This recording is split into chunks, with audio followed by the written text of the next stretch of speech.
Rebonsoir et merci à Sarah Cissé. Comme elle l'a si bien dit, nous recevons Ousmane Badiane. Il est de la Ligue démocratique, chargé des élections, il est le plénipotentiaire de Benno Bokk Yakaar, également membre de la commission politique du dialogue, du dialogue national. Bonsoir, Monsieur Badiane. Bonsoir Binta, bonsoir Barthélémy. Bonsoir. Je salue vos auditrices et vos auditeurs et je vous remercie pour l'invitation. Barthélémy, bonsoir. Oui, bonsoir Binta, bonsoir Monsieur Badiane. Bonsoir. Alors, la révision exceptionnelle sur les listes électorales vient de prendre fin depuis hier. Aujourd'hui a démarré la phase contentieuse pour une semaine, mais quand même pour la révision exceptionnelle sur les listes électorales a suscité beaucoup de passion. On a entendu des transferts d'électeurs, entre autres problèmes soulevés. Quelle a été votre lecture par rapport à tout ça? Oui, une fois de plus, je vous remercie pour cette invitation. Vous avez raison, la période de la révision des listes est terminée, tout au moins la première phase, qui est donc la phase où les électeurs se déplacent pour s'inscrire au niveau des commissions. Maintenant, cette phase s'arrête le 9, le 8 plutôt. Et maintenant, il y a une deuxième phase qui commence à partir donc d'aujourd'hui. Il faut dire que cette révision des listes a suscité pas mal de problèmes parce qu'on a entendu vraiment des récriminations ça et là, disant qu'on a transféré des électeurs, on a créé des commissions, en tout cas qui ne sont pas bien connues, qui ne sont pas des commissions officielles. Tout ça pour pouvoir vraiment donc soulever une sorte de contentieux préélectoral. Moi, ce que je voudrais dire, c'est que d'abord, il faut dire que la phase d'inscription sur les listes électorales dans notre pays a une histoire. Si on remonte au début de la naissance du code électoral et du fichier électoral en 1976, au début, on pouvait s'inscrire avec un nombre indéterminé de pièces qui pouvaient aller du permis, passeport, etc., jusqu'à des cartes d'artisans, cartes de cultivateurs, etc., tout cela. Et la loi avait même précisé plus toute autre pièce. Ça veut dire que donc, le nombre de pièces n'était pas systématiquement limité dans le temps. Et on a vu que dans cette période-là, il y avait toujours des contentieux électoraux parce que c'était la période où les gens ouvraient les journaux, où on pouvait avoir plusieurs cartes d'électeurs. Ensuite, à cause des combats menés par l'opposition de l'époque, on a fait en sorte que le nombre de pièces puisse être réduit à 5 pour qu'il y ait plus de transparence, plus de clarté dans le processus électoral. Ça, c'est l'œuvre du Code électoral de 1992. On a limitativement énuméré le nombre de pièces par lesquelles on pouvait voter. Permis, passeport, livret militaire, livret de pension civile militaire, carte consulaire. Au fur et à mesure que notre système évolue, à partir de 2005, avec la refonte totale du fichier initié par Maître Abdoulaye Wade, il a dit que maintenant, on va faire une refonte totale à partir d'une seule et unique pièce numérisée à partir desquelles on peut voter. Et on a instauré cette pièce. La carte d'identité. La carte d'identité, numérisée et sécurisée. C'est même dit infalsifiable. C'était uniquement avec cette carte qu'il fallait voter. Maintenant, quand la durée de cette carte-là a épuisé, puisque cette carte avait une durée de vie de 10 ans, la carte CEDEAO est arrivée en 2016. Il fallait donc changer toutes les cartes d'identité. Et la particularité, donc, disons, de cette carte CEDEAO, c'est que c'est en même temps une carte d'électeur, mais c'est aussi une carte d'identité. Mais en même temps, il y a aussi d'autres usages qui pouvaient être faits. On pouvait y mettre des données sanitaires, on pouvait y mettre des données bancaires, il y avait même des données sécuritaires pour la circulation dans l'espace de la CEDEAO. Et jusqu'ici, c'est cette pièce-là à partir de laquelle on peut voter, et pas autre pièce. Si donc maintenant, on veut dire que certains des éléments de l'opposition disent que pour aider les primo-votants, il faut qu'ils puissent voter pour leur faciliter le vote, avec d'autres pièces qui ne soient pas la pièce d'identité, ça veut dire qu'on risque d'avoir un recul démocratique. Ça, ce sont les cartes de résidence. Oui, parce que ce qu'on a connu il y a 20 ans, 25 ans, non, on risque de se retrouver dans cette je situation. pense que l'opposition, c'est les certificats de résidence pour pouvoir s'inscrire. Oui. Les certificats de résidence. Oui. Oui, pour les primo-votants. Oui. Il faut avoir un certificat de résidence. Mais pour avoir un certificat de résidence, il faut une attestation de domicile. Oui.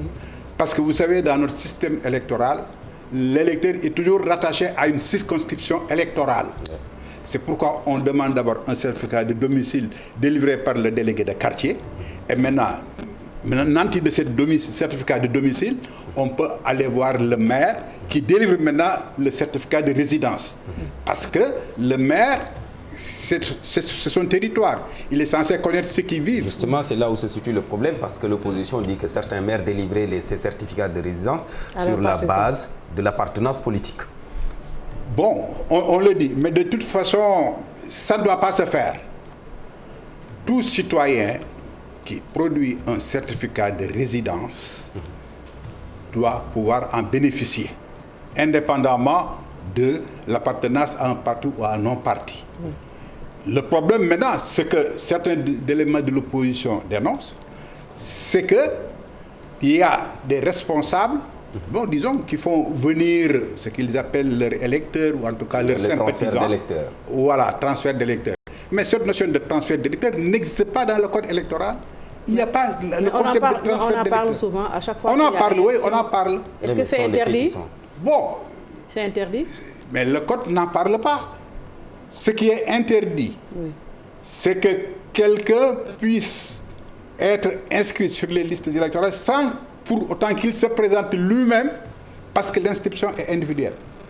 Si maintenant moi je suis responsable, bon, j'ai des militants, j'ai ma base, oui, j'aide ces militants à pouvoir s'inscrire. Non, oui, ils ont dit qu'il y a des leaders qui ont pris des électeurs d'une autre localité et pour les ramener dans leur circonscription pour qu'ils s'inscrivent là-bas dans le but, dans l'optique en tout cas, oui, pour que ces électeurs-là puissent voter pour lui. Pour lui. Oui. Bon, oui, on le dit, mais là aussi du point de vue de la loi, on ne peut pas régler cette question-là parce que tout citoyen a le droit de pouvoir changer son adresse électorale pour dire que je change mon adresse électorale. Parce que l'inscription sur les listes, c'est quoi? L'inscription, c'est 4 choses. Inscrire ceux qui viennent d'avoir 18 ans, l'âge électoral. Supprimer de la liste ceux qui ont perdu leurs droits civiques, que ce soit par condamnation ou par décès. Tenir compte des gens qui veulent changer leur adresse électorale puisqu'ils ont décidé de changer de lieu d'adresse. Et ceux qui veulent maintenant, ceux qui veulent changer de statut, ceux qui étaient militaires ou ceux qui étaient dans des fonctions où ils n'avaient pas le droit de vote. Ce sont justement ces quatre fonctions-là qui sont faites au niveau donc de la révision. Mais on voit souvent que la majorité est souvent indexée. Souvent, on nous parle de transfert d'électeurs. À chaque élection, c'est la même rengaine. Oui, remarque, nous, bon, à l'époque, quand on était dans l'opposition, d'avant alternance, oui, on le disait. C'est parce qu'eux, ils ont les moyens de transférer des Sénégalais d'une localité à une autre, dans le dessein de leur faire voter pour eux. Oui. Mais la morale, il faut mettre la question de la morale. Oui, oui, bon, on peut parler peut-être de l'équité aussi. On peut parler de morale, mais oui, vous savez aussi, l'élection, c'est une collecte de suffrage. Oui. Si moi, ils ont les moyens, les autres j'ai des moyens. Oui. Je mobilise ma base, mon électorat, oui, pour les amener à s'inscrire légalement dans le fichier, oui, le fait qu'ils demandent le transfert, le changement d'adresse électorale. Oui. Je ne le fais pas à leur place. Oui. je ne ramasse pas comme les pièces comme ça se faisait avant pour aller les inscrire. Oui. Mais c'est eux qui se déplacent pour venir dire que je veux changer d'adresse électorale. Mais ça, personne ne peut... Sur votre demande.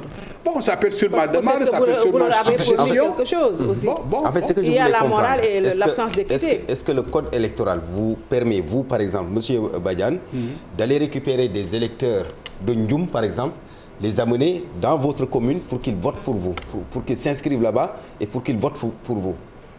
Bon, le code ne réfléchit pas...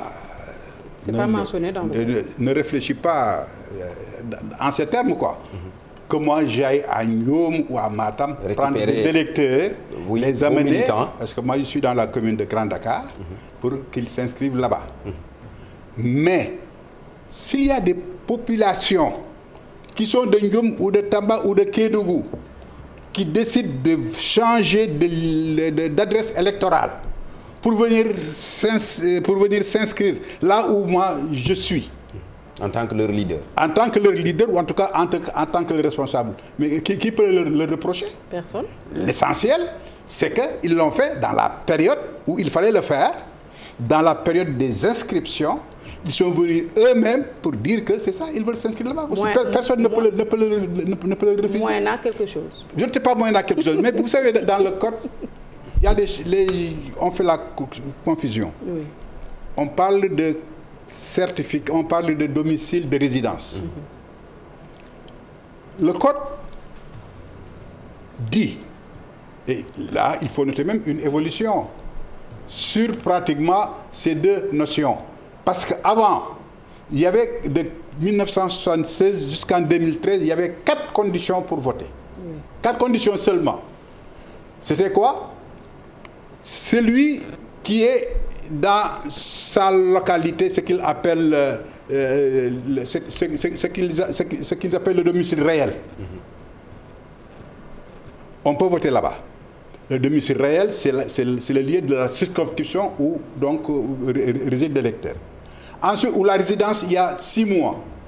Il faut au moins 6 mois résider là-bas pour pouvoir s'inscrire là-bas. Il y a ce qu'ils appellent avoir une attache fiscale sans interruption pendant 3 ans.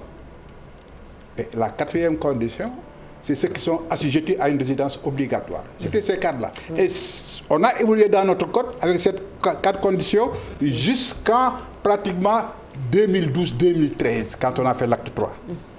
Des 4 conditions, on est passé à 8 conditions. Quelles sont ces 8 conditions? Le code dit que ceux qui sont nés dans cette commune, puisque avant il y avait 3 ordres de collectivités locales. La région, la commune, la communauté rurale. Avec l'acte 3, on a supprimé la région, on a supprimé les communautés rurales, on a supprimé les communes d'arrondissement.